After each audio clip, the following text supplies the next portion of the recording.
Welcome back to Grow Discipleship videos.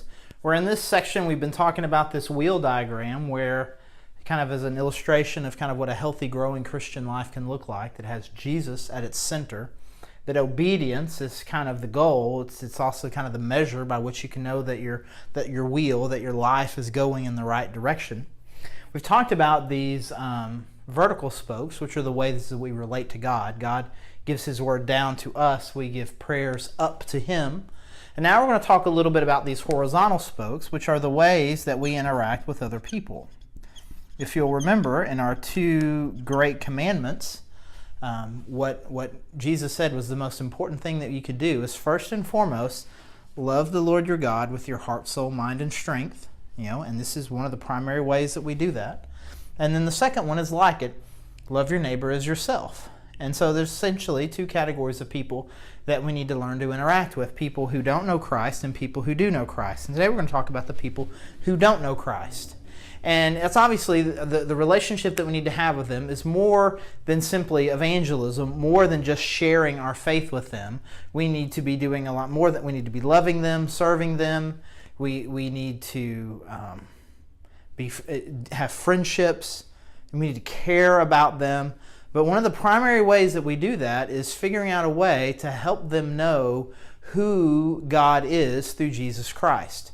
And one of the passage we're going to look at today, everybody seems to know, a lot of people do anyway, John 3:16.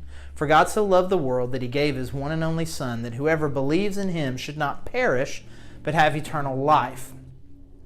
But the verses that follow that are just as incredible, if not as famous. But even starting with verse 16, he's kind of putting this out there that God loved the world, so He sent His Son, that whoever believes in Him would not perish, but have eternal life. And so the idea there being is there's two types of people. There's people who are going to perish, and there's people who have eternal life. And if you believe in Jesus, He sent His Son so that those who believe would not perish, but have eternal life. And the idea there is that those who don't believe in Him are going to perish.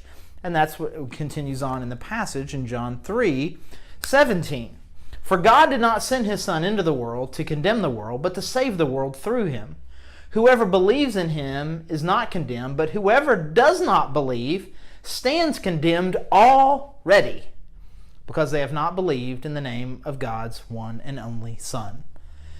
And so He didn't send Jesus here to kind of condemn us all and say, hey, guess what? You're all going to perish. You're all separated from God. That didn't need to happen because people already stand condemned. People already, and to some degree, understand that their sinfulness has separated them from God.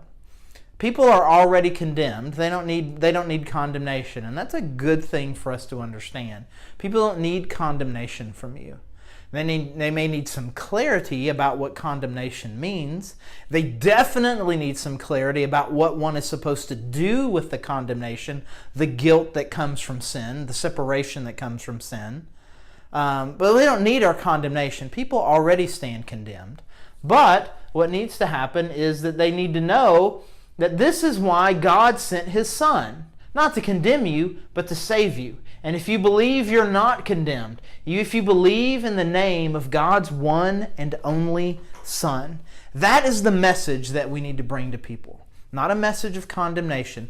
People already live in condemnation. What people need is hope.